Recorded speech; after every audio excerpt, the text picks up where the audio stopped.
Okay, now let's move on to these questions. These questions are relating to capital structure and finance cost. This is relating to ACCA financial accounting. Uh, State whether each of the following statements about a right issue of share true or false. Okay, so you need to answer these questions, these two questions, whether these are true or false. A right issue capitalizes the entity's equity reserves.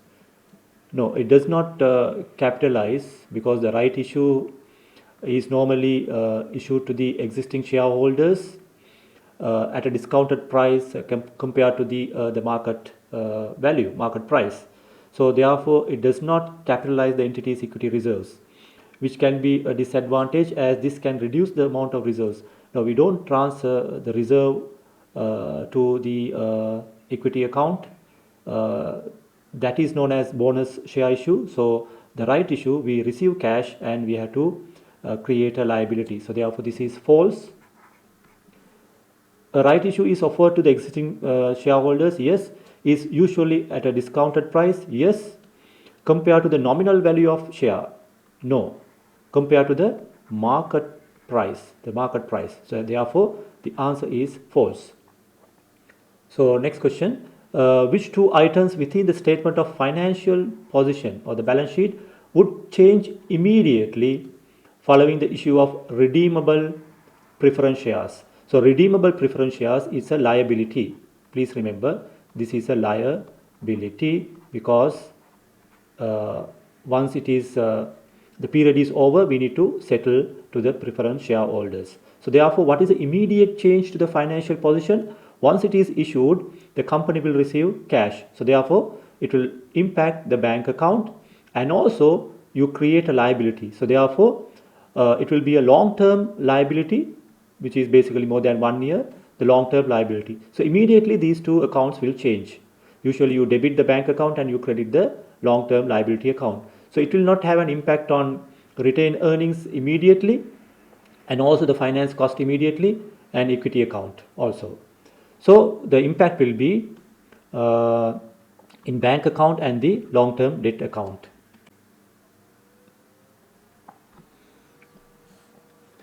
Statement of financial position of Cartwright Company shows closing retained earnings of 325,680.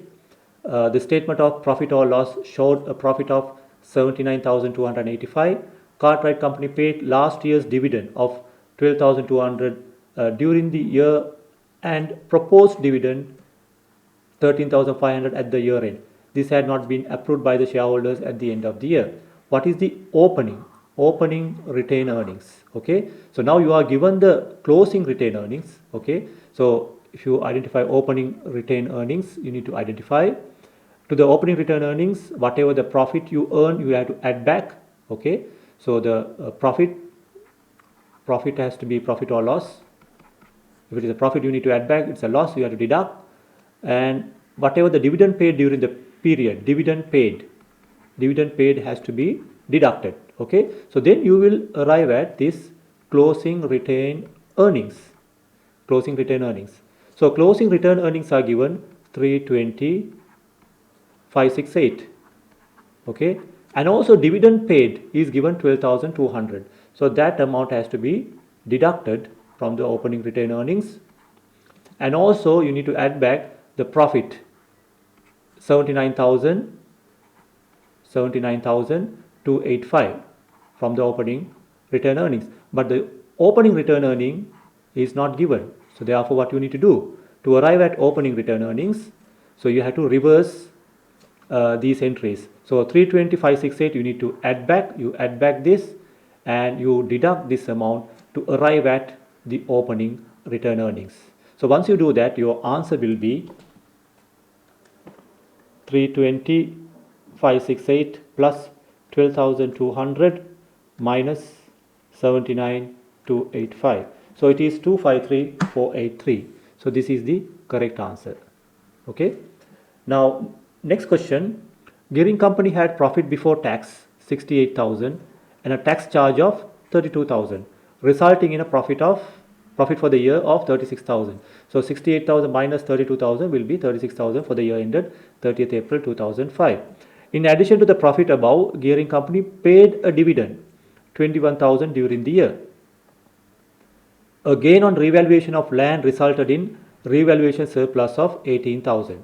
Okay, so this is not recorded in the equity return earnings. It is recorded in the comprehensive income statement. So from 36,000, okay, minus 21,000 dividend paid will be how much? So it will be 15,000. Okay, the correct answer should be $15,000.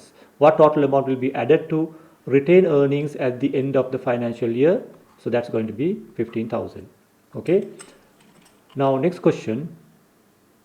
Which of the following items would not be included in the statement of changes in equity? Okay. So changes in equity. So changes in equity will have equity shares. The bank loan is a long-term liability. It will not be reflected in the changes in equity. Revaluation surplus, if there are any revaluation surplus, it has to be shown in the changes in equity, and the dividend paid also should be part of the changes in equity. So therefore the correct answer is part B. This will not be included in the equity statement. Which of the following statement about preference shares is true? They are talking about the preference shares. When you say preference shares, there are two types of preference shares: irredeemable preference shares and redeemable preference shares. Okay, so irredeemable preference shares are treated as equity because it will not be redeemed and it will be converted into share capital. So redeemable preference shares will be paid back to the preference shareholders. Okay, so which of the following statements about preference shares is true? All preference shares are classified as a liability in the statement of financial position, which is wrong. As I told you, if it is irredeemable, it is equity. Redeemable, it is a liability. So therefore, not all preference shares are classified as liability. Irredeemable preference shares are classified as a liability, and redeemable preference shares as an equity in the statement of financial position, which is wrong. As I told you, irredeemable preference shares are treated as equity and redeemable preference shares are treated as liability. All preference shares are classified as equity in the statement of financial position, which is not correct. Irredeemable preference shares are classified as equity and redeemable preference shares as a liability in the statement of financial position. This is the correct answer. Okay, so let's move on to the other question. Which of the following statement is true in relation to right issue of share by an entity? So as I told you, right issue, there will be a cash inflow and it is issued at a discounted price compared to the market price, and it's a liability. Okay, no cash is received by the entity as a result of making the right issue. Not correct. The entity issues shares for cash at market price of the shares. Okay, this is also not correct because it is issued at a discounted price. Okay, discounted price. The entity issues shares for cash at a price less than the market price of the shares. Yes. A right issue is not presented in a statement of cash flow, which is not correct because when you receive cash, it's a cash inflow. It has to be reflected in the statement of cash flows. Which of the following statement is true in relation to bonus issue of shares by an entity? So as I told you, there's a distinct difference between bonus share issue and right issue. The bonus share where we transfer reserves to the equity, okay, equity account. It's a capitalization of reserves to the equity. There's no cash inflow.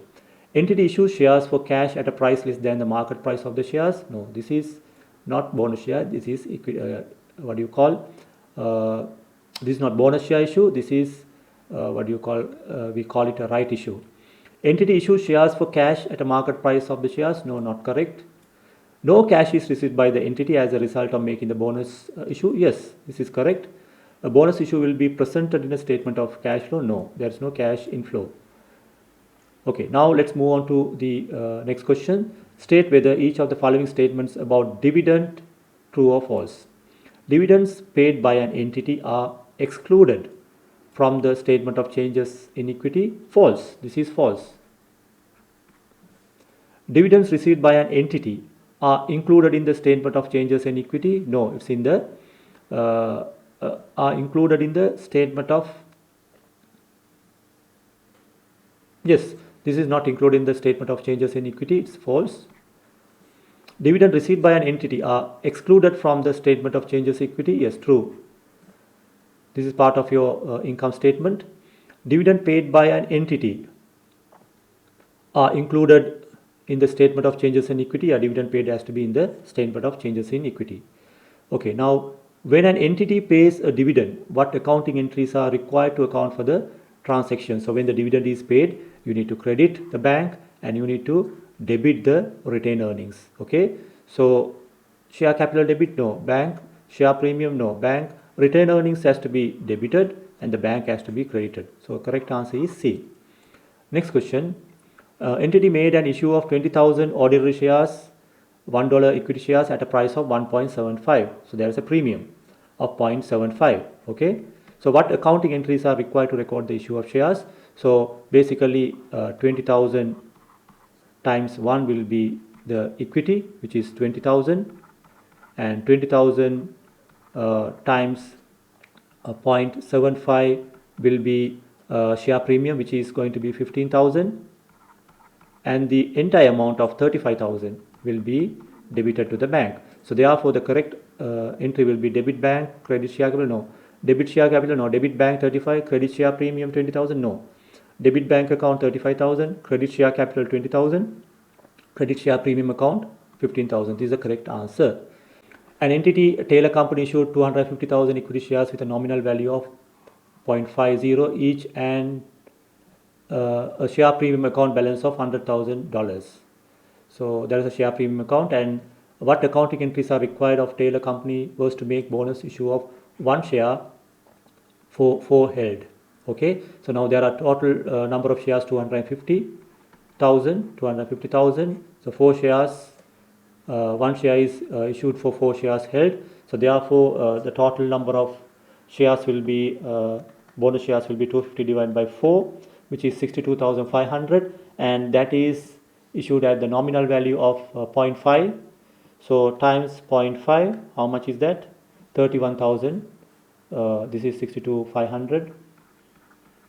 So 62,500 times 0.5, which is 31,250. So this is merely a transfer of reserves to the equity. So therefore you need to credit share capital and you need to debit the reserve account. Now the available reserve is the share premium account. So therefore share premium account has to be debited 31,250. Share capital has to be credited. So the correct answer is part B.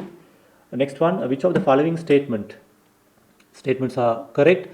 A limited company will always have both an equity share capital and share premium account. No, this is not correct.